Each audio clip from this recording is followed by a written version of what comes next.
Welcome to How Big Ideas Make Great Places. And this is part of the Sheffield Digital Festival sponsored by the Scene. So thank you for joining us. We've got about an hour and a half of some really cool content. So my name's Joada Allen. I'm Director of Visualised Video Production and President of the Barnsley and Rotherham Chamber of Commerce.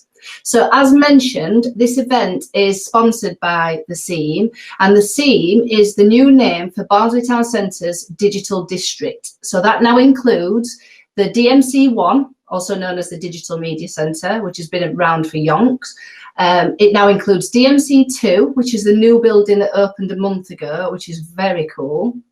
And it also includes Barnsley College's SciTech building, which is going to be all about digital learning. So the idea is the Scene is just going to be this hub of knowledge and support and learning. It's going to bring together the public sector, the private sector, education, and just blow digital and technology off the map.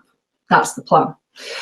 So some really exciting stuff. The Digital Media Centre has been the hub of the digital business scene in Barnsley. So we're expecting really big things.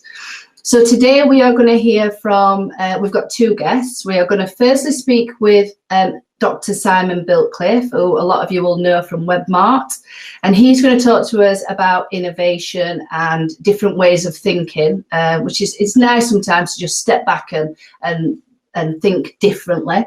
We're also going to hear from the Sir Tim Smit. I am so excited because he's a cool guy anyway, but he's the founder of the Eden project in Cornwall, which is just phenomenal. So two really good opportunities to hear some nice, new, fresh content, I think, today.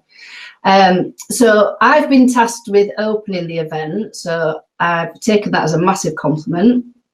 A little bit about me and the Digital Media Centre before I hand you over to Simon. So as mentioned, I run a video production company called Visualised It, and I wandered into the DMC about 7 years ago now with a little idea. Some might have thought it was a big idea, but at the time it was a little idea, and that was that I wanted to work for myself, and I wanted to make videos and make money and live a very comfortable lifestyle doing what I really enjoyed doing. And so I walked in there with no cash, an idea, and I was filming corporate videos, testimonials, weddings, often free just to build up my portfolio. I was building my own website on Wix. I was just making everything myself. I was designing my own business cards and all those things. And fast forward 7 years later, I've made over 1,000 corporate videos, all paid for now. I've made over 100 TV commercials, and I'm the president of Barnsley and Rotherham Chamber of Commerce. So I've got a lovely work-life balance. I've created a model that works perfectly for me. And that is because of the place that I ended up. And that's what today is about. This is about ideas making great places. So if we think about what made that work, obviously some of it is going to be down to the talents and the skills of the founder. So yes, some of it was down to me and what I was making, but I think it was down to that place. It was down to the Digital Media Centre and Barnsley and Rotherham Chamber of Commerce, because they allowed me to evolve, and they provided a place that was full of knowledge, full of support, full of inspiration. We were able to network, and that was sometimes like formal networking events, but often it would be those kind of those common spaces where we'd be making a cup of tea at the same time as another company would be making a cup of tea, and we'd end up having a chat and oh, I didn't know you did this, or we've got a client who's looking for a video, or a client might be in my office and we'd be looking at an edit, and they'd mentioned that they needed some help with a website or an app creating, and I was able to say to them, well, we've got two companies in the building, I'll happily introduce you to them.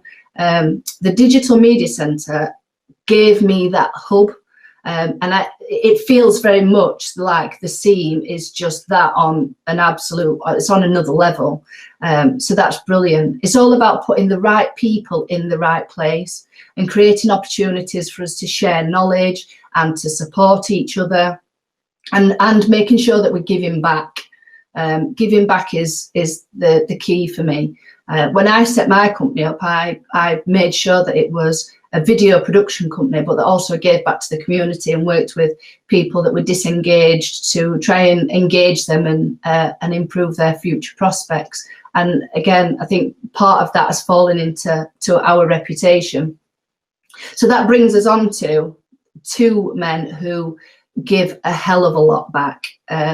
Both Simon and Tim, their business models are based on giving back to the community, giving back to their employees, and I think that's where the great place has come from. It's from having the right people in the right place, just sharing everything that they've got to share with each other.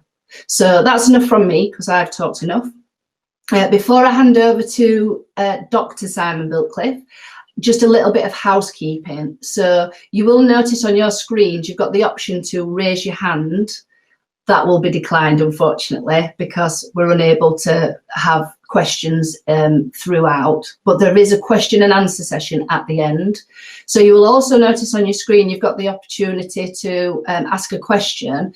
Please ask questions, ask as many as you want, and you can like somebody else's question, and that will kind of rank that question up, so we've got a better chance of asking that question. So feel free to ask as many questions as you want. Ask them for Tim, and we'll ask them in the question and answer session afterwards, and of Simon. If you want to ask a question from me, you're welcome to, but I don't know why you'd possibly want to know more about me when you've got the founder of the Eden Project and Simon Biltcliffe on the call.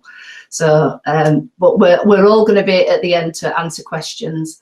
And then we also have some networking at the end as well. So if you want to hang on towards the end, then you can do a bit of networking. And that's really cool. If you do hear a fire alarm, then that is in your own house and you need to go and deal with it, because it's not anything to do with us. Okay, so I'm going to hand over to Simon, and he's going to talk to us about innovation and thinking a little bit differently. So again, please make sure you put your questions in. See you later. Over to you, Simon. Thank you very much indeed, Joada. It's lovely to be here, and welcome to my little corner of Barnsley, which is idiosyncratically overlooking the Yorkshire Sculpture Park. I'm wanting just to do a very brief 5 minutes. So if the fire alarm goes, it's my timer that will have finished. But we're very lucky. I've always said, whenever I do speeches, many different places in the country and in the world, that we're very lucky to have come from, grown up in Barnsley. Barnsley is a amazing place, full of amazing people, and we have a wonderful competitive advantage, I think, in that we're very open, we're very straightforward, we don't mess about, we trust people from day one. And in this world where collaboration outperforms competition every day, those strengths, those key features that we get as standard default for growing up in Barnsley, actually gives us a significant competitive advantage. I was one of the unfortunate few that, because of Thatcher, had to move away from the area, because when I left uni, it was the miners' strike, there were no jobs, and went down south to get a job, and have recently been able to liberate myself from the southern clutches of doing missionary work to explain to them, oh, it's better up here, to be up here. And we were the first in the Digital Media Centre, and I did a joint presentation with Sir John Lyons, who was the Director General of the BBC, who owned it at that time. And the idea of that was this hub. It was about a centripetal floor place where everybody came together, exactly as Joada was talking about, to share. And the more you share, the more you get. It's really, really fascinating to see where commonalities are when you share, just discuss with people. Obviously, in the intervening time, it's 10, 11 years ago since it joined. We have now got super fast broadband, and very soon you'll have seen in the Barnsley Chronicle that we're going to get hyper fast broadband coming in the not too distant future. So there is literally now no reason why we can't create world-class, large, quality digital businesses here in Barnsley as anywhere else. In fact, there's a very good reason why we should. Because you can have a great quality of life as well as doing great things here in Barnsley. So Webmart, my company, started it 25 years ago, and it is a Marxist capitalist business. Now, that seeming oxymoron of combining capitalism with Marxism would to most people seem to be a contradiction in terms. However, if I explain, I'll give you an inside track to it, is we use capitalism to create value in a conventional way. But we don't just look at it from a financial point of view. We look at it in three ways. We look at it to deliver maximized intellectual, emotional, and financial return for everybody who works within Webmart and outside, both client side and supply side. And we look holistically at how we can deliver value to everybody on those three things. The IEF, intellectual, emotional, and financial. So intellectually, there are a huge amount of people within your organization, or a few people within your organization, who are really good at what they do. But outside, there are other people that can really support and help you to get where you want to go if you share with them what you're doing. So this is where this collaborative space, a physical and metaphorical space of the SEAM and the DMCs and Barnsley College and whatever, all of them are trying to work with you to help your business go forward. And the more that we integrate with these people, the further you can go forward.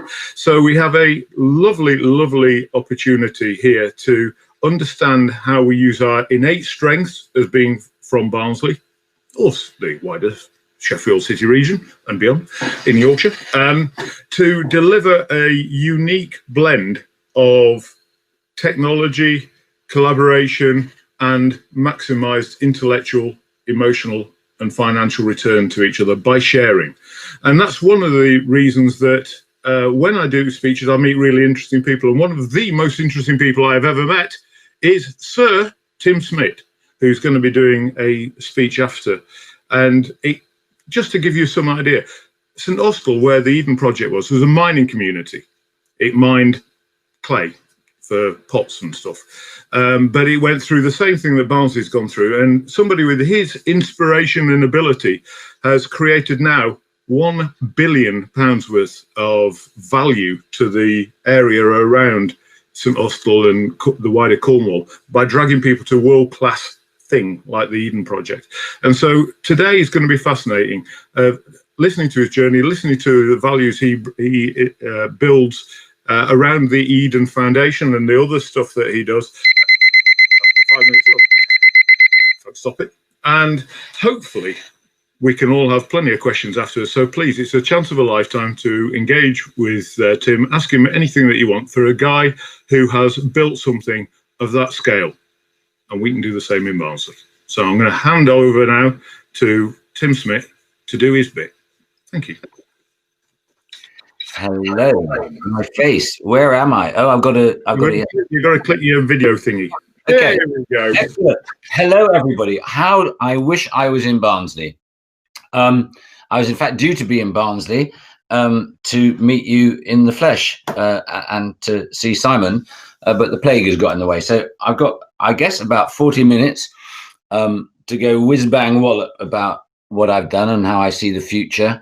And I think perhaps the best way of doing that is to give you a potted history of my life, if only because it's quite interesting in terms of defining certain things which are to do with the fact that how much of life is to do with accident, but how you make sure that accidents happen to you. I was an archaeologist. I got bored. I formed a rock band. I went to London because I thought that the roads were paved with gold. I got there to discover that on any night of the week, there were 30,000 musicians better than me. I then decided being on the dole was the only future I could have, and maybe I'd get a little publishing deal one day. I played football on Clapham Common. One day I kicked a man very, very hard, and as he collapsed in agony, someone said to me, "Do you know who you've kicked?" And I said, "No." And they said, "That is Pat Stapely. He's the lead sound engineer at Abbey Road Studios." Now, of course, everyone's heard of Abbey Road. It's probably one of the best studios in the world, if not the best.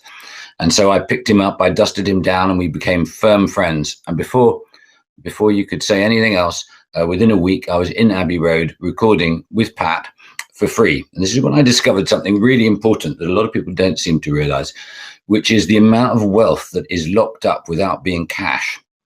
So, for example, I was able to go into the best studio in the world and record in it, as it happens, for nothing, because I knew Pat Stapely, in time that was not booked out by other people. I was able to persuade 5 or 6 musicians who were of world class to come and play for me for nothing, on the promise that if something came of it, I would pay them. I was able to borrow tape. So you see where I'm going from this. There was this all this stuff that was not being used, that by bringing these things together, you could create wealth. Now, we created 5 records back to back. We got record deals for them. And any of you watching who've ever been in the music industry will know that initially in your career, the first thing that excites you is if you get a record deal, you've made it. It's only when you get a record deal that you realize that that's actually only the start of it. You've got to do good marketing, and you've got to have a record company behind you and all the rest of it. But the first lesson I got with that early success was trust. I made sure that everybody I played with and the recording studio got a photocopy of the contract that I received. And I made sure that everybody got exactly what was promised. I've always believed that if you keep your word in things like this, it is actually capital more valuable than anything at all. Because if your life goes wrong after initial success, the same people who helped you get there will be there again to catch you if you fall. Anyway, I went one day to Abbey Road Studios for the 6th record, and the singer had fallen ill. And this is the days pre-mobile phone. And in these pre-mobile phone days, you couldn't just sort of like find people where they were. And what happened was I had an opera singer come to babysit for my son the night before. I phoned her up. I've never wanted to work with an opera singer in my life. You know what happened? She came in, she sang, and 4 weeks later, the record that we made was #1 in Belgium, and then in Holland, and then in Germany, and then in Sweden, and then Finland, and Denmark, and Norway. And then it went over to Canada, and then it went to America, and then it went to France, where it became a monster. This record that was created by good fortune went on to sell 7 million records. It was called Midnight Blue by a lady called Louise Tucker. Anyway, we went and did several albums with Louise, and one thing led to another, and I fell out of love with music. And I decided that I was going to do something else, but I didn't know what I would do. I had a very weird experience because I was staying in a hotel, a really swank hotel in Paris, and I was picked up by a limousine, and I got in the back of the limo, and my record came on the radio, and then the record that came after it I'd also written, and that would go on to become #1. And I found myself crying like a baby in the back of the car. And it's a really weird thing that, yes, you were successful, but it is a very odd thing to be successful and feel nothing. Everything you dreamt you'd feel in this success felt like dust in your fingers, and it just disappeared. And I realized that actually, although it had satisfied part of my desire for recognition or something, the name in lights, that kind of vain, endorsement of what you've done. Quite interesting. My first instinct was to just go away and hide, and that's in fact what I did. I went to Cornwall to go on holiday. I went into an estate agent because it was raining. In the estate agent, I saw a house for sale. I went to see this house that was for sale, and the road was blocked. And the guy driving a tractor that had blocked the road got down in the pouring rain. I wound down the window, and he said, "What you doing here, old buck?" And I said, "Look, this is really embarrassing. I've come to look at a house. It's ridiculous. I live in London, but I was just curious, and it's raining." And he said, "That's my house." So I went into his house, and 2.5 hours later, I had bought this house. So I ended up moving to Cornwall from Brixton.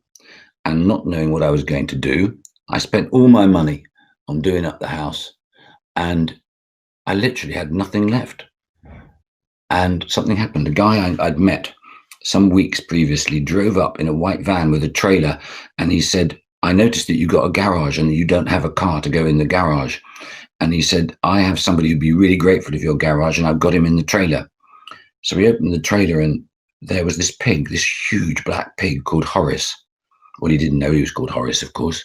But anyway, I took Horace, and Horace came into the garage, and Horace was very, very strong. He was enormous, and he would not stay in the garage, and he would break out the garage, and he'd come up to the back kitchen door, and he'd take the door off its hinges and work its way into the kitchen, where he'd then come in and warm his ass against the cooker. And he and I would talk. Well, I talked, he listened, and I realized after a while that he was lonely, so I went to find him a mate, and I duly found Doris, and Doris and Horace made babies. In November of 1989, in the evening, well, it's in the night actually, 2 a.m., the snow was horizontal. Under a heat lamp in thick, thick straw, Doris gave birth to 11 baby black piglets. It was the most exciting thing. I decided this was a sign. I decided that this was the signal that I was meant to run a rare breed park. I would change my career. I would just breed rare farm animals. So I went to find some land, and I found some land where I could do this, I thought. So I rang up the owner, and I went down to see the owner, and he told me instantly that I couldn't have the land. And this is where luck again played a part in my life. I have very sensitive lips. I cannot drink hot drinks. And he'd given me a very hot cup of coffee, and I started to drink the coffee, but he'd already told me I couldn't have the land, so we had to have small talk. And I told him, for reasons I can no longer recall, that I had been an archaeologist. And he then uttered the immortal words, I have need of an archaeologist. So the next day, I found myself with this chap called John Willis, and he handed me a machete. We were going to visit an estate that he had just inherited, but he had no money, but he inherited this estate, and no one had been in there for 70 years. And we cut our way in, and we cut through 5-meter high brambles, and eventually we came to a walled garden, or the walls of a walled garden, and I broke into the walled garden, and I fell in love. I just decided there and then that this was a magic place, and I wanted to restore it. And you know what? The reason I knew I wanted to do it was because of my days in the music industry, that if you're not a freak, and most of you watching are not freaks, right? If you love something, really love something, millions and millions and millions of other people will love it too. Therefore, the secret is in marketing. You must learn how to make all those people who feel the same way you do hear your story. So I spoke to the BBC, and I said, I'll give you the opportunity. I'll speak to others if you don't pick it up, but we're going to do the garden restoration of the century. They duly fell for it, and they turned up, and they filmed it. And you know what? Amazingly, this documentary of our restoration of the lost gardens of Helligan, the word lost I put at the front of Helligan, and the romance of it, it felt like a novel. It felt like a romantic novel. And the documentary would win Documentary of the Year in 1991. And this was great. Not a fault in it. It was beautiful, it was romantic, it was wonderful. Just one tiny little detail they forgot to mention, which was that we weren't open to the public. The following day, the public poured in. The day after, even more. And the day after that, Tiggy, my builder, he said, look, I've got some bolt cutters. And he said, I'm going to cut out the Portaloo. And he did. He cut out the Portaloo, and he went to Woolworths, which was a shop that was then existent, and bought some cloakroom tickets and sold tickets so that people were coming in, they were walking around the gardens having paid for it, they would meet me or somebody else doing the restoration and say, what's over there? You'd say, no idea, but here's a machete, why don't you go and find out? The restoration that would have cost the National Trust probably 40 million quid cost us £450,000, and we became the most visited garden in Britain. And it's been a magic journey, but I learned throughout it that part of the secret of all this is not to go into any business, not to go into any area believing that you need to know something about it. The most important thing is that you have an instinct about what moves you. So, for example, we had lots of kids came. I said, I'm good with kids. I've got 3 of my own. I'll tell them the story of the garden, and the rest of you get on with the work. So for the first 2 of the 3 days, dealing with 60 kids in the morning and 60 in the afternoon, were the most miserable of my entire professional life. They loathed me. They didn't find me funny at all, because of course, with your own children, you feed them and you give them presents at Christmas and birthdays if they're lucky. And therefore they find you funny. But other people's children just threw things. They swore, they broke things, they fought with each other. But on the second night, I read a story by Roald Dahl, and I suddenly felt the glimmer of hope. The following day, the third day, I turned up and I realized that the secret was to be no more Mr. Nice Guy. I would fix those children with an eagle look, and I was practicing my sort of sneer. And I sneered at them and I said, I'm going to tell you the stories about poisons that will burn through your stomach lining. And you will drip, drip, drip slowly to death. They loved me.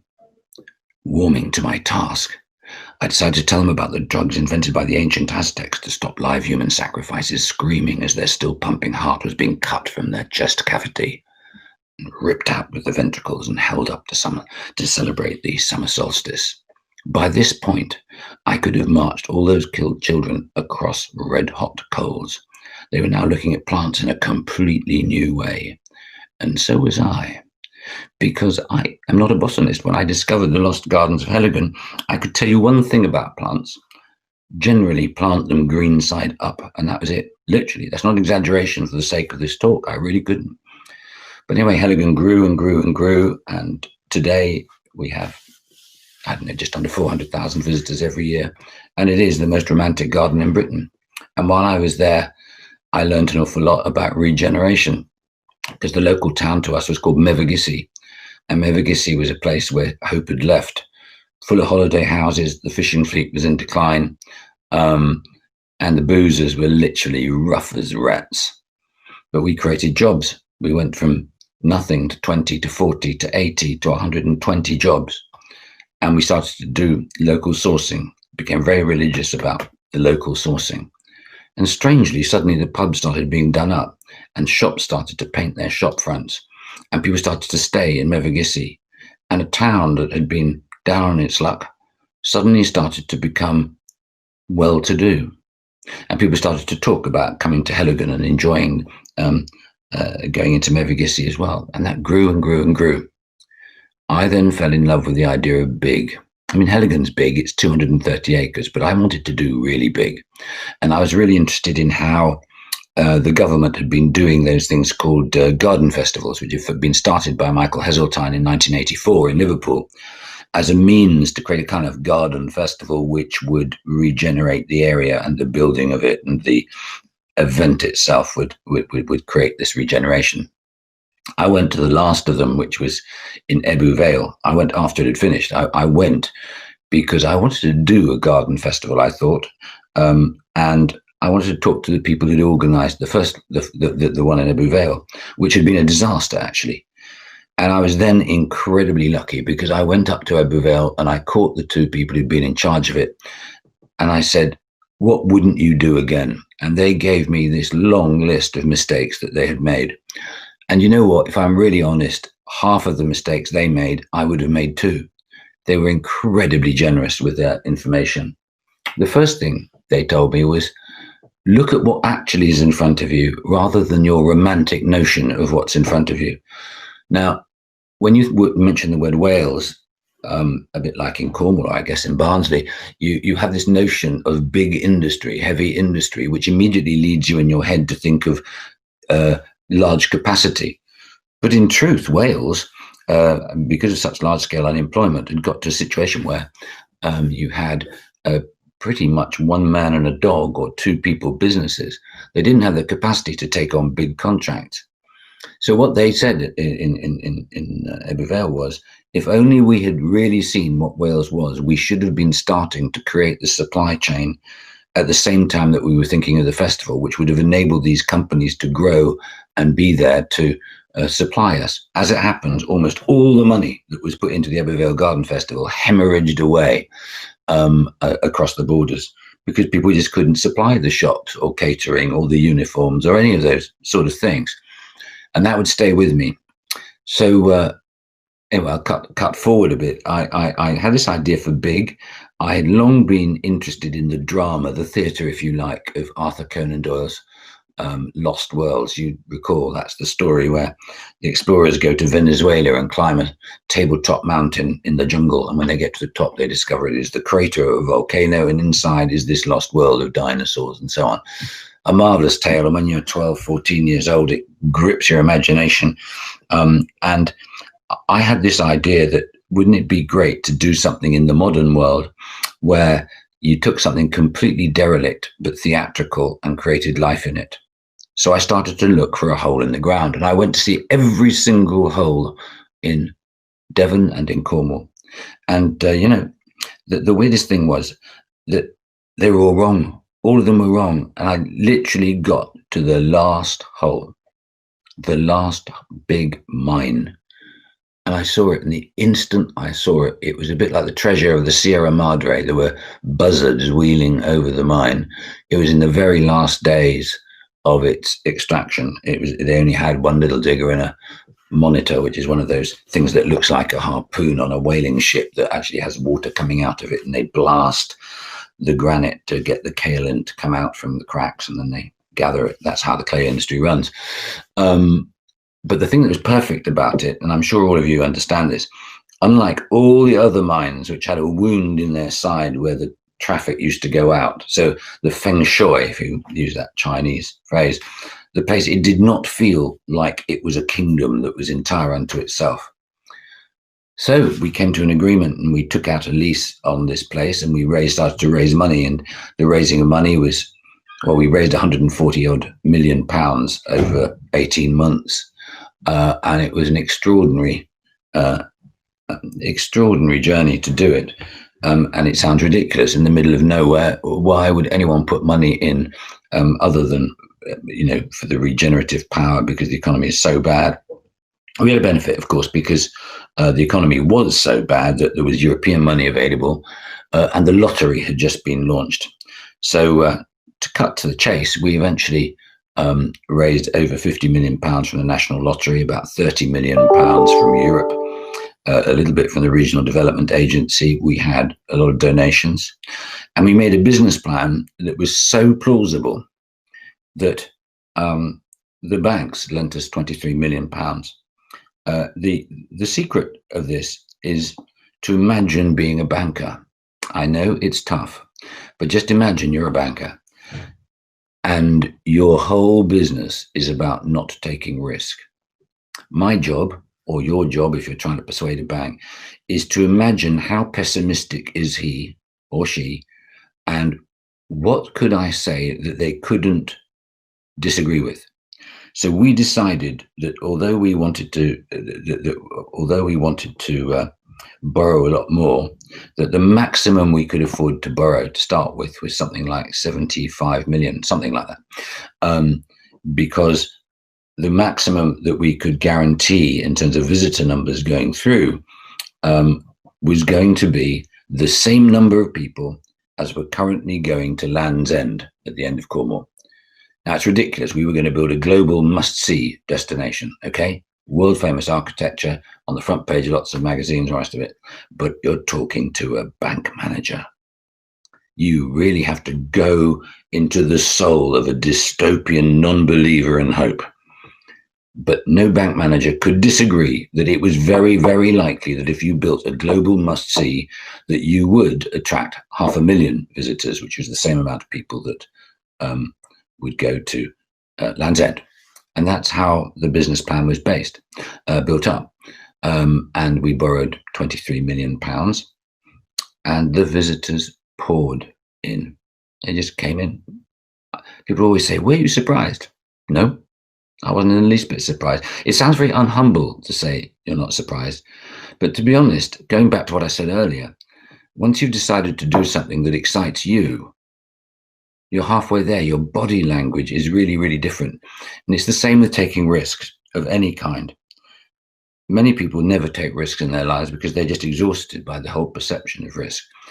And there are so many things that if you are a risk taker, like I am, and I know Simon certainly is, the thing that you can't teach somebody is that the moment you've taken a risk, all of the energy you were putting into the anticipation of that risk is now going into taking the risk, which means you've already just about halved the risk and you've now concentrating on it. The other thing that is really interesting about risk is that the moment you've made the decision, you walk differently.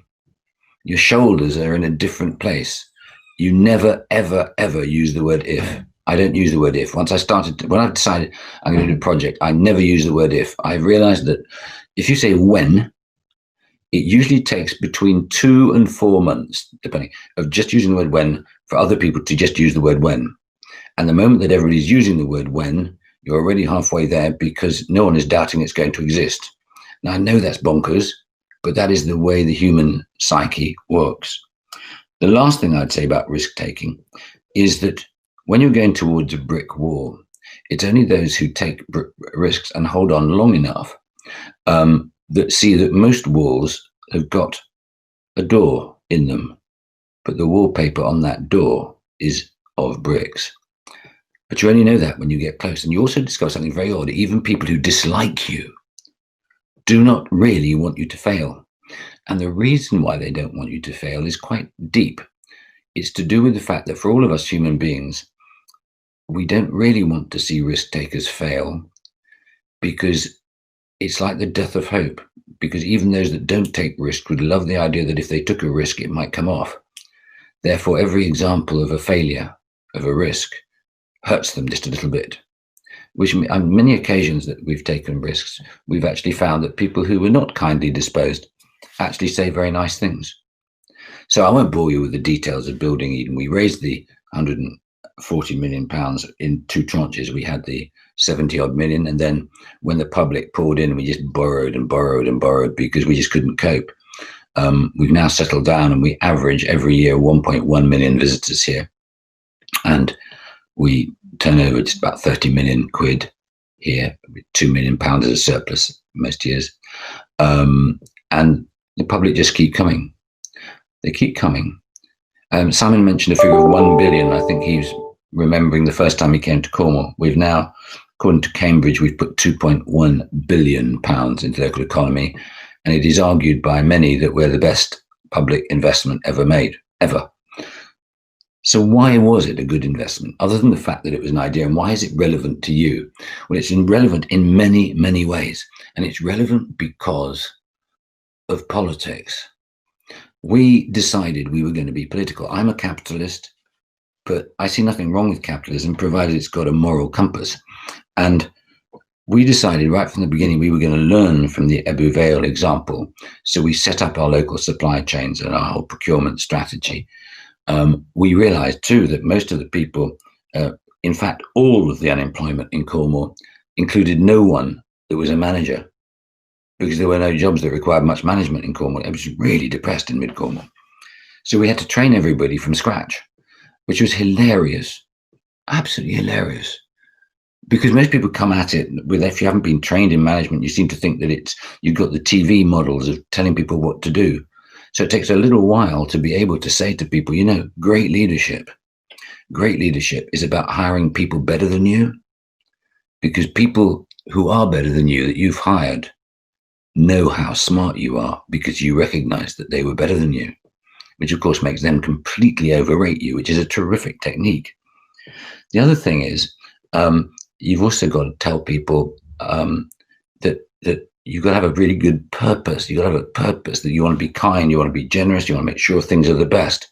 And then you realize that the craziness that most people who are brought up in the provinces, let's take, for example, for this discussion, running a restaurant. You may only have been, you know, in a fairly acceptable local restaurant. I might not have a sense of what a great restaurant is like in terms of service, in terms of the way your manners and all of this sort of stuff. So we were taking our colleagues off to London to smart restaurants. It costs a fortune actually, but the really amazing thing about people is that if you show people what great looks like, most people are smart and they can really quickly become great once you've shown them what you're expecting. And that's part of the whole effort we had. We also decided that we were going to hire people, not in terms of their CVs, but in terms of their ability to tell the story of their life. I'm not saying that the accountant didn't have to have qualifications. Of course he did. It was a he in that case. Although the finance director was a lady. But the point I'm trying to make is culturally, you need to make sure that the people you work with are people that actually fit in, that actually understand storytelling, that actually understand your purpose. Look, let's be honest about this. Not everybody wants to change the world. A lot of people actually just want a job, and that's fine too. That's fine. But you actually need to train people up to be able to at least walk the talk that you do. And I think to a degree we do. What have I learned from all of this? Well, I've learned a number of things. There are about 3 or 4 things that I feel I need to convey to you. I haven't been timing myself, so I do so hope I will get barracked when I get to a point that I've overstepped my mark. The first thing is, if you want to be successful, you have to lose your fear of being disliked. You have to lose your fear of being disliked.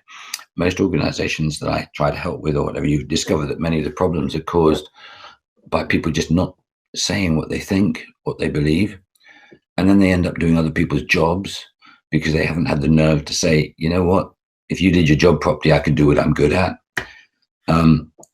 And being good at your job means being able to speak truth to power, means also being able to speak truth to those who work with you.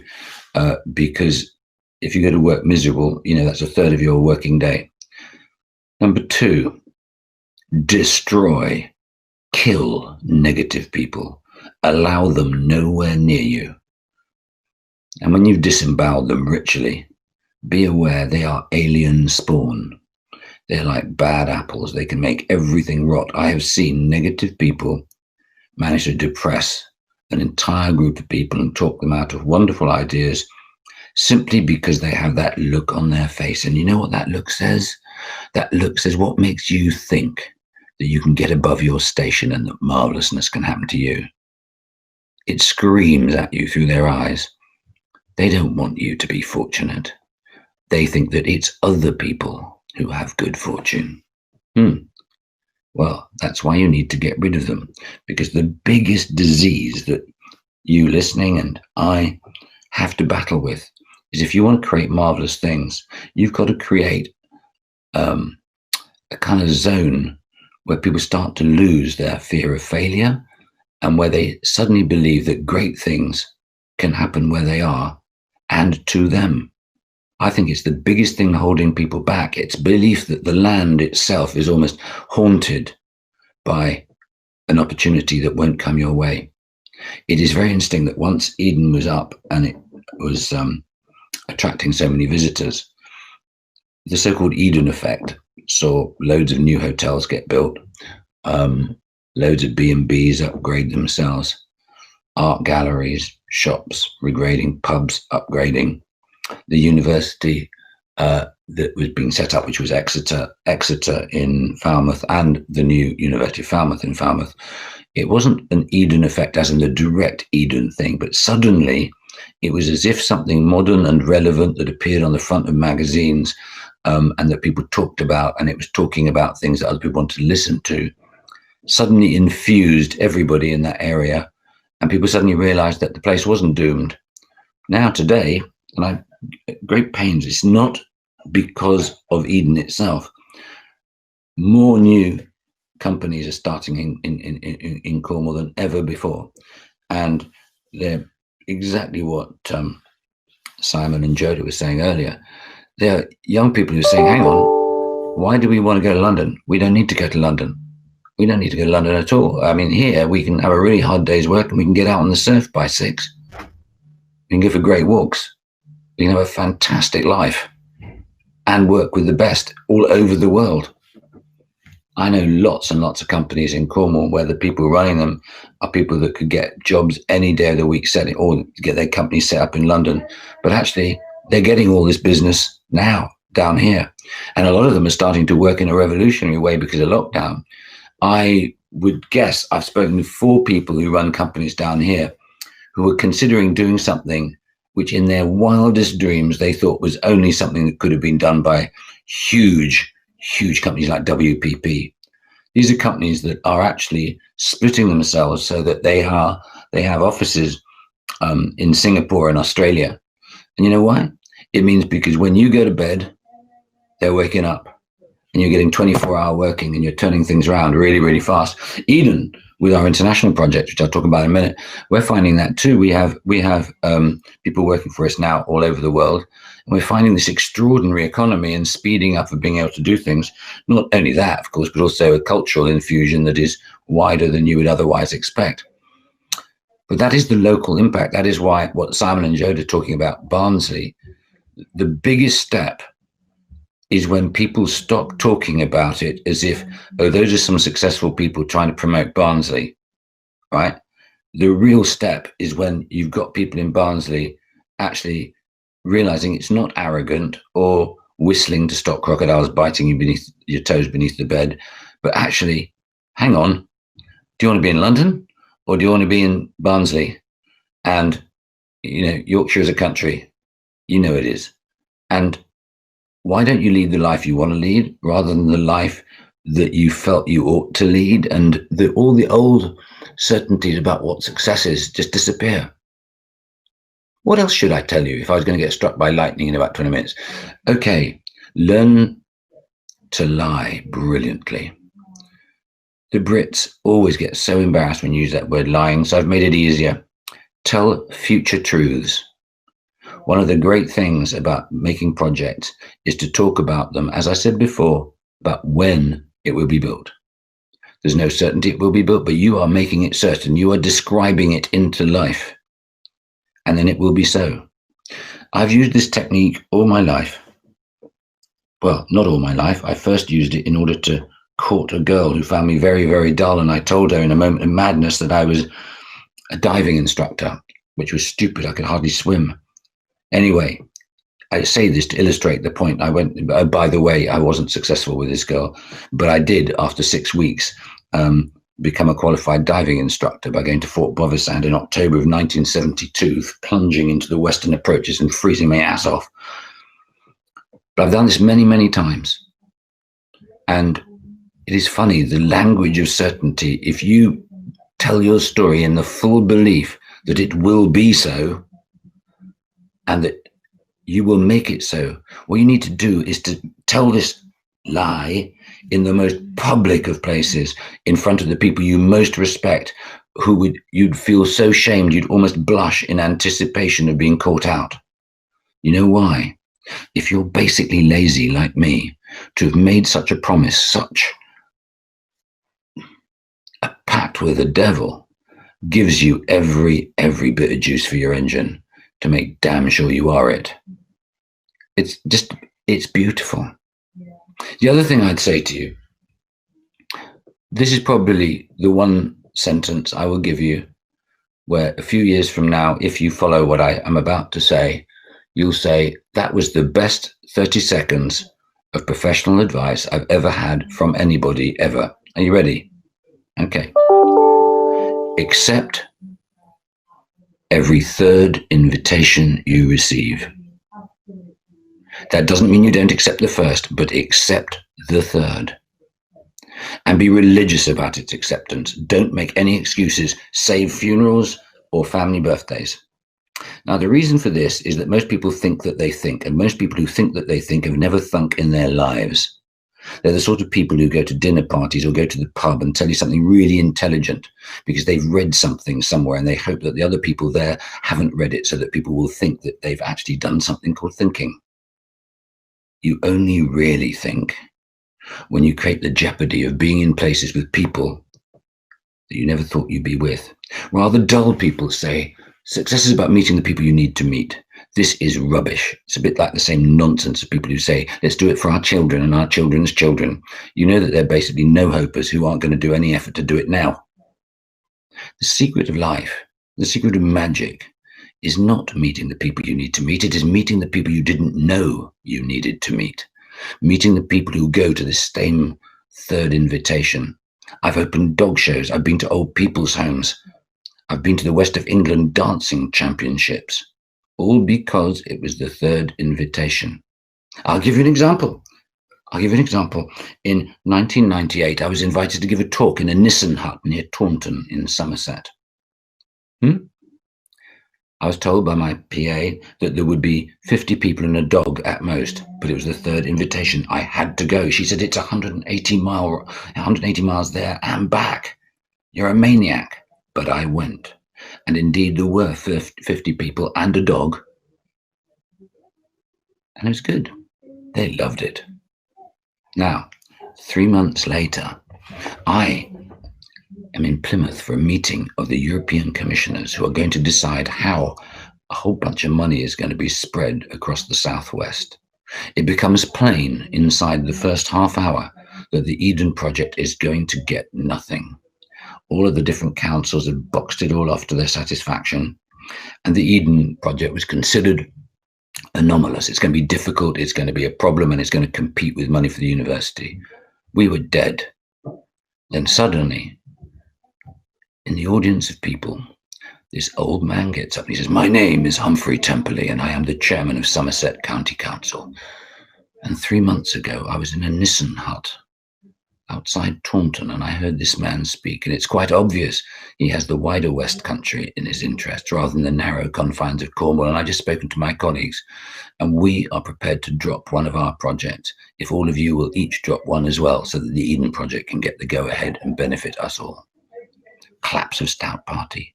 That trip to Somerset to a Nissen hut near Taunton was worth £12.7 million. And it happens time and time again. Magic, magic, that's what it is. So where are we now? Well, the Eden project, as I say, has 1.1 million visitors. We've had a bit of a funny year with COVID, so we're going to be about half that. But the public like it more and more and more. The environment is becoming more and more something which is seen as being important and not political. That's the key thing. The green economy is about to explode. And it's about to explode. I haven't got long enough to tell you about it, but when you look at the 3 fastest moving stocks on the west coast of America, and you realize they're all in clean meat, that's meat with no meat. And you realize that China is starting to look at clean meat. And you suddenly think, blimey, that's what you say. Within a very short period of time, this non-meat eating is going to become really, really big. Now, I don't think the world is all going to go veggie. That's not where it's going to go. But I think almost everybody is going to eat less meat. And that's going to have some huge implications in places like Yorkshire. It's going to have huge implications in places like Cornwall. It's also going to have huge implications in terms of the generation of food. I don't think anyone has actually thought about the provision of food, because I hate to sound political, but the Tories have managed to persuade themselves that we ought to have a free market and we'll be able to buy cheap food from Africa. Well, we have 3 projects in China and they think it's hilarious that the Brits think they're going to get cheap food out of Africa because they want cheap food for China. Now, if I had to tell you what I think the future is going to hold, you're going to have a revolution in British agriculture in which we're going to grow our hedges, we're going to build on conservation. We are going to measure a subsidy system based on soil fertility, water porosity, biodiversity enhancement, biomass growing, and, yeah, you've all guessed it, you're with me, it is called carbon sequestration. Are you aware that during Roman times, the carbon in the soil was double what it is today? If I was going into a business right now, I would go into farming. I think it is going to be stunning as we decide to take out all of those fossil fuel-based fertilizers and pesticides and grow on a much more intelligent basis and growing much wider range of crops. I think we're going to create supermarkets. That's one of the things we're trying to do down here in Cornwall, is to get a whole bunch of farmers to grow together to actually cater for everything that people need. At Eden, we start on January the 4th. We're starting to dig.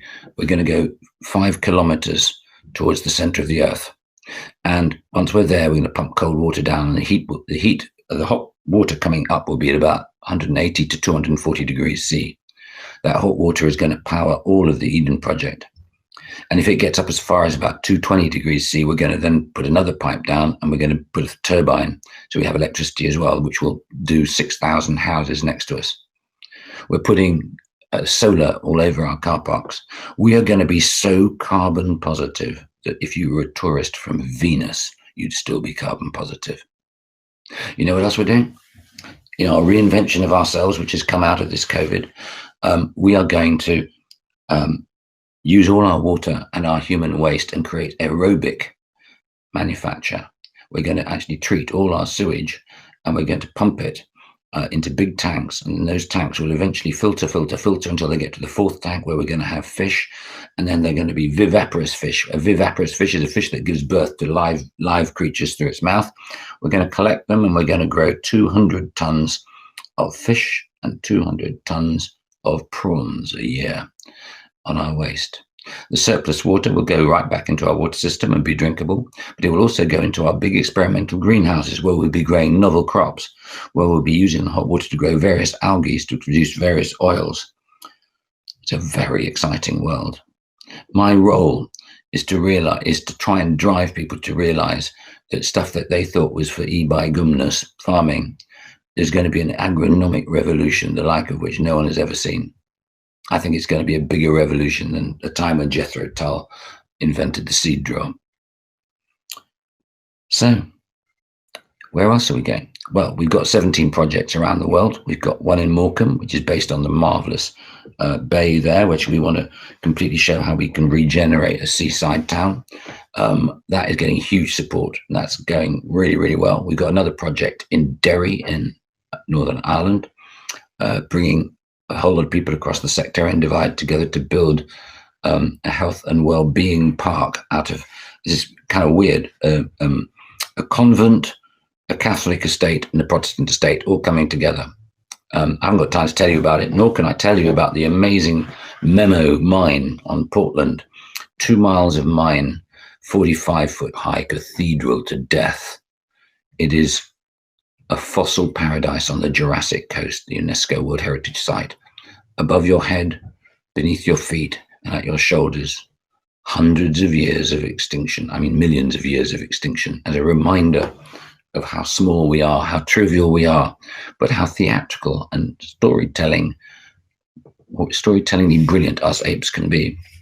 Then in China, we're building in Qingdao. The foundations are already in. 3 months ago, I did an opening ceremony in Qingdao. I was here in Wadebridge in Cornwall, and I was wearing pajamas underneath and a nice jacket on top. And we formally did the pouring of the very first blocks. And we've got another project in Jizhou, which is between Qingdao and Beijing. We've got projects working with Indigenous peoples. This is a really interesting subject. We're working with the Joada Allen traditional owners on a big mine site in Anglesey, which is south of Melbourne on the Great Ocean Road. We're working with the Iwi Maori in the earthquake zone of New Zealand. And we've just completed the content for the Dubai Expo 2020, which is, of course, going to be 2021, which is their sustainability pavilion. And I think it may be one of the coolest things we'll ever do, because the reason we built it was because I was asked to critique what had been done before. And I said, yep, it's the most boring thing I've ever seen, but I knew it would be, because it was all about that stuff, you know, with a polar bear on a bit of a block of ice and talking about how we should recycle this and recycle that, and buildings would one day be doing this, and there'd be passive house and there'd be solar and whatever. And you thought, for God's sake, every fifth former in the world knows all this stuff. So you're going to bore people to death. And the lady who's in charge of Expo said, well, what would you do? And I'd say, I'd make it rock and roll. It's a hot place. This country's hot. Get their concentration, get their attention, and make them laugh. And then we're halfway there. So watch out for that. That's going to be really, really good. So what else have I got to tell you? I've got nothing much to tell you about, except that I think the future is fantastically exciting. And those of you watching, please believe me, there are lots of people who've fallen in love with bad news. They've fallen in love with how things aren't going to be great, that humans have become bad. We watch a lot of Trump. We watch a lot of Bolsonaro. We watch a lot of that. What I say to them, I said, what the fuck do you guys know about trees? And everybody looks at me as if I'm kind of wacko. And I say, no, let me tell you about trees. Trees, just before they die, have their greatest flowering. What you are seeing globally is the last flowering of populism. Trump, Bolsonaro, all those people, they're about to shuffle off this mortal coil in terms of influence. Why? because young people all over the world are smarter than that, and they've actually picked up on the fact through the internet that national boundaries are a joke. The pandemic has shown us that national boundaries are a joke. You know that. I know that. So I'll leave you with the biggest idea of all. I was in Portland, Oregon last year, and I picked up a book, one of those pot boiler sciencey books written by a guy called Peter Diamandis, and it was called Bold. And Peter Diamandis, many of you will know, he's the guy who set up the Singularity University in California with Ray Kurzweil, and he also invented the X Prize. And he's a good thinker. And in the back of this book, Bold, which was a survey of the digital world to come, he said people are often persuaded of the evils of the internet because of the, if you like, the social side of it and the unpleasantnesses of it. But he said, let me tell you something absolutely extraordinary. And he talks about Galaxy Zoo. Forgive me if you've all heard of it, but I at the time had not. And Galaxy Zoo was set up by a blogger who was an astronomer who won the gig to identify the galaxies that were being picked up by the photographs from the Hubble spaceship. And he is a joke of playing with words on A Tale of Two Cities. Said, I have the best of jobs, the worst of jobs. The best of jobs is that I've just been given the job to identify all these galaxies in the Milky Way. The worst of jobs is it's going to take me 2,000 years. Get this. Inside just 4 days, he had 25,000 volunteers. Inside 4 months, he had 250,000 volunteers, because with the power of the internet, he created a movement of people and a mechanism for people to do something they all wanted to do. So imagine, if you will, what I want to do at Eden, but it's every bit as relevant to you in Barnsley, is if the digital world means that you can have a colleague who's in a village with very few facilities save internet in, say, northern Pakistan. I just made it up. It could be anywhere. It could be northern Peru for all I care. And you suddenly have this global brain able to react and contribute to stuff. And you have ideas that you want to take forward. Just imagine that you ask great questions. It's the intelligence to ask great questions, to elicit answers that move us all on, to answer those problems which are called wicked and super wicked. They're going to be the ones that are going to make money, but are also going to be the ones that need solving. So, what is the first question that is the most important question?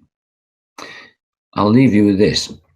One of my fellow directors was John Rose, who was the boss of Rolls-Royce. And he was quite blokey. I knew him because we'd been mates in Nigeria as teenagers, and we dated twin sisters. And anyway, we kept in touch. And he told me that his greatest problem was that as the boss of Rolls-Royce, he treated all the other people on the board as his mates, because he was sociable. And he had workshops to try and look at the future of Rolls-Royce. And he said all it ever became was policy by osmosis. People were just saying things to please him. And you know what? He went to a dinner party and he sat down next to this lady who was a psychologist. And she said, it's strange you've arrived at such a high status in society without understanding the most important question of all for a leader. And he said, rather embarrassed, I wasn't sure what to answer. And she said, there is only one question for a leader, and is how can we improve on this? Do you know why? When a leader says, how can we improve on this? It is basically inviting a contribution on the one hand, but most valuable of all, it is telling you the leader does not know the answer, and what the leader is about to say is not going to be policy by osmosis. And it's the only way that I've ever heard of that a leader can actually become a team member. But just imagine, going back to what I was saying about the digital revolution, that we could be in Barnsley together wanting to solve a problem, and we ask a question about whatever it is and say, how can we improve on this? And the whole world comes calling. Isn't that exciting?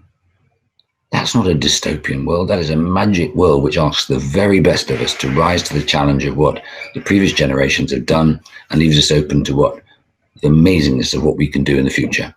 Now, I leave you with that sense of a muscular hope, and I will now allow myself to be killed on screen because I think I've probably hit my time, but my clock died on my phone. So I hope I haven't killed you to death, but Joada saved me. Yes. How cool is that? In fact, my only question is, how on earth can we improve on that? That is magic, Tim. I need you in my life every day, spurring me on, just giving me little nuggets of wisdom. Well, don't we all? There's only one Tim, though. That's a nuisance. If only there were more Tim. Mine, luckily, it's been recorded, so we can share far and wide and recap all of these beautiful points he's given us one last time for about 7 times, and every one of them got better. So it's very, very useful. Thank you for that, and that's really enjoyed it. No, it's a pleasure. Can I ask you a question, guys? When I was going to come to Barnsley, I was going to ask Simon about the mines, because there is a tremendous tendency in our culture to see something of the past as being a ruin of the past, as something of death. And I'm thinking with our geothermal project, where we're going deep underground, if you start looking at the mines you've got all over Yorkshire as representing human capital that has dug those holes, you could imagine making, for example, let us invent it. It doesn't require a big invention, that you want to become the world healthcare capital for thermal baths or, sports injury treatments. You can see it, can't you? You could actually see millions of human years of work, and someone has said, "Oh, well, that's the past," as opposed to, "Wow, what a great new future." Yeah, I mean, it's quite interesting. I did a speech at the Sheffield Sustainability Group, and I met this guy. Oh, we can't see. There you go, Mark Woodward. Yeah, and he came and said, "Look, we've got a project we're working on. I've got his card here still because I thought it was just fabulous. Where they're going to use the mines because they naturally fill with water, which is why they had to be pumped out all the time, and use them like you've done for Eden for hot water, and looking at carbon sequestration and offsetting and all of this kind of stuff as part of it. And it's these kind of bigger pictures, as you say, you turn something that we see as being obsolete and out of its time. And of course, we don't want to dig any more carbon out. However, those are there already, and they've cost millions and millions of man hours to actually create. Why don't we turn them into something that's productive? And you say, why not Barnsley be a spa town? I mean, there's a question here which says, what could you see as being Barnsley's Eden? Well, you could see how, I mean, what a juxtaposition between its if you like, its heritage, and then using that to bring up hot water from the mine to create almost like an Eden here in Barnsley. And it's that kind of thing, just turning conventional wisdom on its head and coming up with something that's creative, and people would want to flock around to come and see something that's different. It's that type of thing. I could easily imagine it. It's seriously, I reckoned if we got together, just the 3 of us with a few other folks, you could have an enormous and sustainable and ethically developed fish farm with the heat products you can do. Seriously, have amazing fish farms.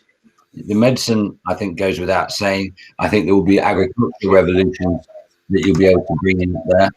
Those mines, where we think we're going to earn most money out of the energy coming out of the ground, it's not electricity, it's not hot water, it's lithium. Oh, really? Yeah. Now, if you look at your mines, I'll bet you there are billions of pounds worth of lithium in your mines. And it's a bycatch of what we were looking to dig out in the first place. So absolutely. Yeah, I mean, this is the thing. When you look at things differently from a different angle, all of a sudden, there's limitless opportunities right here. And this is what we're trying to do. And thank you for, your fantastic speech. And it's better than even I thought. And I've heard you on numerous occasions, and thank you for making it relevant to Barnsley, because we are in a period of unrivaled change, but unrivaled opportunity as a consequence of that. And you know, you did it in a mining community in the back end of Beyond, and we're luckily in the middle of the country. So there's, you know, huge amounts of opportunity right here, right now for everybody in Barnsley, which is incredibly encouraging. And we just got to think creatively, combine all our disparate strengths and talent to come up with a bigger vision to create something that is truly remarkable in the literal and metaphorical sense. And hopefully this can be the start of that, along with the scene, which we're obviously working through now as a great digital campus for us to raise our ambition in Barnsley and our attainment, you know, to create Barnsley to be the best place it possibly can be. Brilliant. So if we just pop onto our questions, we have got a question from Charlotte Williams, and she's asked, what was more difficult, getting the Eden project started or keeping it going? Wow, that is a really cool question. I'll be straight with you. Keeping it going, because one of the things that happens with any organization is the energy and fever of innovation as you do something that hasn't been done before fires you up, and you are under-resourced, which means, like a theatre company with not a lot of money, you have to use your imagination. And that often leads to the very best creativity. What happens once you start becoming successful is a very, very weird thing. You start to fear losing that success. And strangely, it's like, not to be crude, but you clench your buttocks at taking risks because you've now got something really big to lose, whereas before you had something to gain. And that makes you make more and more conservative decisions. And we realized in 2012, it came home to roost. We realized that we were in trouble because the Olympics were on and they were marvelous, and everybody was wanting to, quite rightly, watch the Olympics, which would have been our busiest part of the year. But worse than that, every Wednesday, which is our busiest day, for some reason, Wednesdays are the busiest day, was really hot and sunny, so people didn't come. So we had a real pickle, and we got into financially a very, very straitened time. And we realized that the only way we were going to get out of this was by remembering, you know, what was in our blood. So my fellow chief exec and I at the time decided that we were going to take a decision, which if it went wrong, we would really go bust. But if it went right, it would save us. So we decided we were going to put on, we were going to spend around £1 million, which we didn't have, on putting on the best dinosaur evolution extinction show in Europe. And the public just poured in. So everybody said what an astute decision that was. But you know what? We haven't made that mistake again. But the other thing is, I'd be very interested in your view, Joada, and you, Simon, on this, is that strangely, the other thing that has happened was by being more risk averse, we hadn't realized the majority of our staff were actually adrenaline junkies. So we were killing our colleagues who actually wanted the challenge. And I think that's something which is really, a lot of people don't talk about that, but actually if you're part of a gang, by gang culture, what I mean is a really good team, it's really worth knowing what it is that fires that team up. Because we darn near stifled ours. Luckily we got there before it was ruinous, but crikey, it was close. That was a very good question, but I wonder whether you two have noticed that as well, the temptation to conservatism that you have to fight.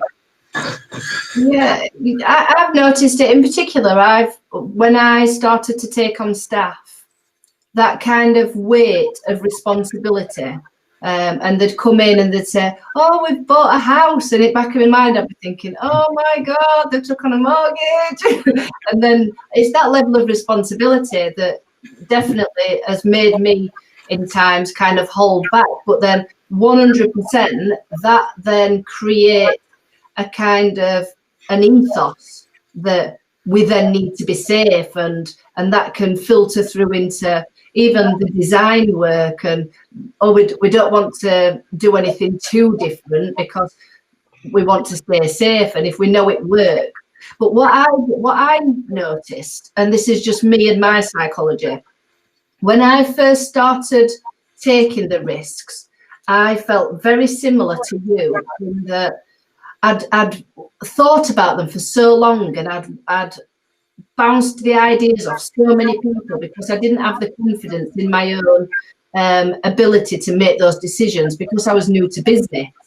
And I'd thought about them for that long that once I'd actually made a decision, then I felt great. It was that kind of that I'm not sure that was causing me anxiety. And as soon as I made a decision, then I was flying, and I kind of carry that with me now. And then as I've made more and more decisions and they've worked, I now say to myself, you've made really good decisions. So don't kind of question yourself too much, because you've been here before, you've made the decision, you put your energy into it, and it's worked. So if you think it's going to work, just get on with it, stop thinking about it, and just make the decision. And that 100%, I agree with you completely, Tim. Yeah. I mean, I've done a kind of similar thing and have lost quite a lot of money doing it. Being brutally honest, but what you tend to find is even in your failures, that is a great investment in your future, because then you know what that cul-de-sac looks like. You don't go down that, but you always learn something.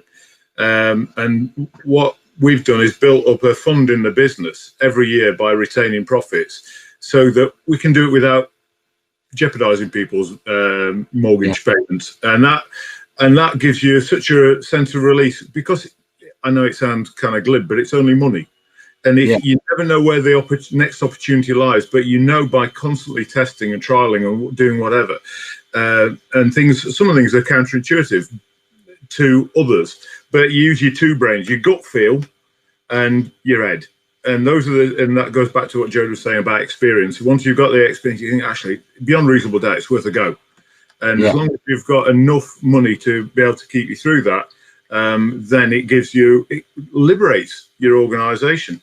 So when we went into lockdown first time, I furloughed myself and gave so I was 6 months out of the business, first time in 25 years, and it's gone gangbusters, because I put somebody in place who's been with us for a number of years, 34-year-old, got a sales director from Barnsley who's 24-year-old, to put them in place. We've got a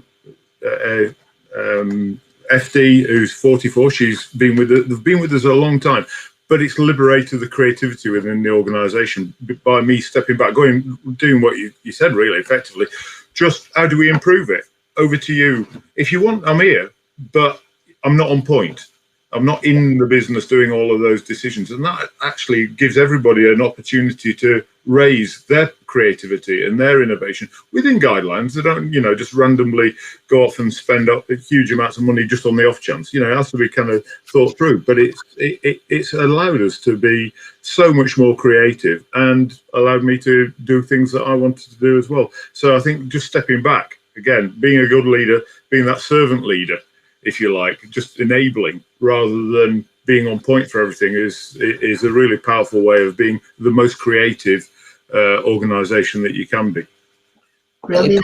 A question for you both is, what I'm about to say is horribly arrogant, but I always remember a quote by Warren Buffett, who said, "It always struck me as mighty strange why I should drive to Wall Street in a limousine to take advice from people who got there on the subway."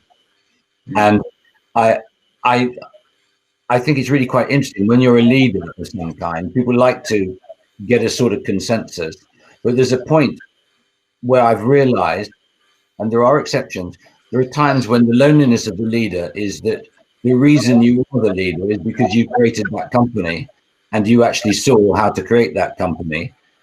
So don't necessarily expect those that work with you to have exactly the same appetite or insight that you have.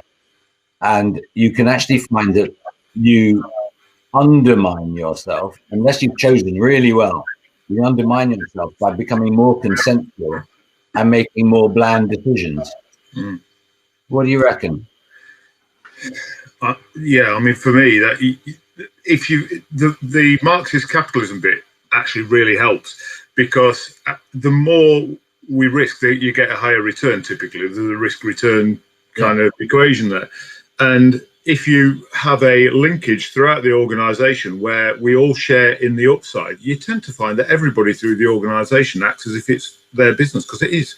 They all get the same return from it. So it sense checks and keeps creativity, because they know that it will come out of their pocket if it doesn't work. But they equally know you've got to constantly reinvent yourself, never more so than now as an organisation, to keep relevant. And we would have been bust 3 or 4 times if we hadn't have continually evolved our offering. And that means you've got to be creative, because the status quo isn't good enough. And you look, you mentioned Woolworths before, who were a great, business, but they didn't evolve. You look at, and now we're all having to look at new e-commerce ways of approaching things. The high street's got to be experiential. Everything has got to be an evolution, and that evolution is a lot of little revolutions put together to create something that's new. And so aligning the team to have the same risk and reward as the ownership group makes it so much easier, because everybody's acting as if it is their business and coming up with new ideas and coming up with new ways of doing things, which you have to do to be a healthy organisation that's growing. That's it. I mean, maybe that is what when we're talking about these great places, it is about that continuous involvement. If we just go to one more question, which is a nice little question, to be honest. Was today's event your 3rd invitation, Tim? The truth is, it wasn't, because Simon and I have been chums for a while, and he asked me to come up, and I have a feeling, because this is actually something. I'm going to hijack the question and play it in a different way, which is that one of the great things about success, I've noticed in a lot of people who are successful, I'm talking about Simon here because I haven't had the pleasure of knowing you for long, is that if people feel smiley and stimulated in your company, loads of people will want to work with you. And I think that is actually one of the things that you never read in an MBA. Personal charm and humor are ultimately such a door. It is a very attractive combination. But no, this was a straight invitation from Simon to come to Barnsley, because I was looking forward to meeting his old dad, and then he had to go into isolation, and I was a threat. And he also promised to take me to see Barnsley Football Club, which I understand. I understand they're just off the pace of Real Madrid. So absolutely, that's the next great leap forward for us. As I say, I've got my Barnsley scarf up from the only time that Barnsley have been in the top league of English football in their 133-year history. So it's time that we did the same again, and we're actually at the heady heights of mid-table in the Championship at the moment, which is we're all getting nosebleeds and pinching ourselves, but we're not in the kind of bottom quartile. Last season, Tim, just for those of you who are unaware of Barnsley. Excuse me, Simon. Yeah, I don't want to hear about your last season. All right. Because of what your team did to mine.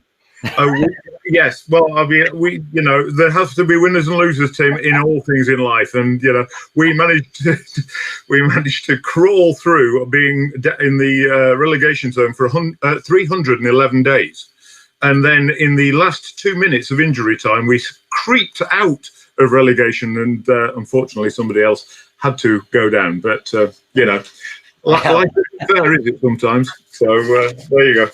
We enjoy it, but. Yes, there'll be a time when you are allowed up to Barnsley. You have to come and stay and see all of the myriad of joyous things that there are in God's county. Excellent. Well, if you don't invite me to this rendezvous, I'll just follow you around with binoculars. You'll have to come round. We're going to go and see Wentworth Woodhouse and Yorkshire Sculpture Park, and of course Barnsley Football Club, and have a walk around the glassworks, and the digital campus that we're doing. I'll do a whole tour around my little electric car. So I think we'll definitely arrange a visit to the scene and into the Digital Media Centre and the new building. I just want to mention a few comments that have been on the chat, Tim, just in case you've not seen them. So that was excellent, thank you, from Phil Atkinson. Andrew Hurst said it was a wicked talk. In every sense. Mel from Tiger Nash said, absolutely fantastic talk. Thank you so much.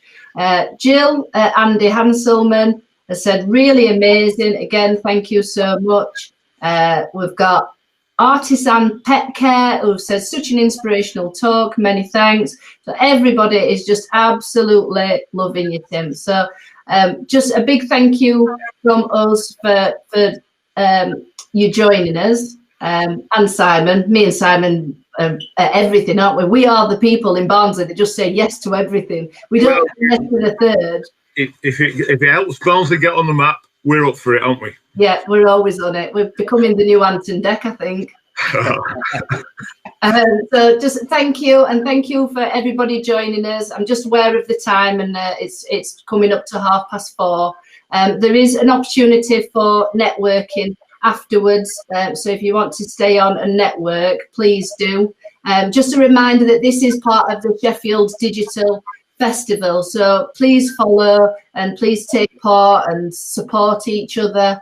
And if you get an opportunity when you're allowed, please visit the scene, please visit the Digital Media Centre and DMC2, and just see not just what we've got on offer, but what you've got to offer. And how we can all work together and support one another. So I've thoroughly enjoyed it. I feel absolutely inspired. Tracy Johnson, the director of Digital Media Centre, says that she's just so inspired now and she just wants to get stuff done. So well done, Tim.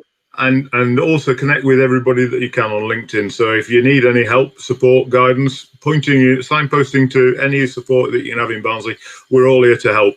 So anytime we can all help, please just get in touch. We've all got networks that can help you with anything that you're going through to make Barnsley as successful as it can be. Brilliant. Thank you, everybody, and have a lovely, lovely evening. See you later. Bye all. Bye-bye. Lovely. Thanks.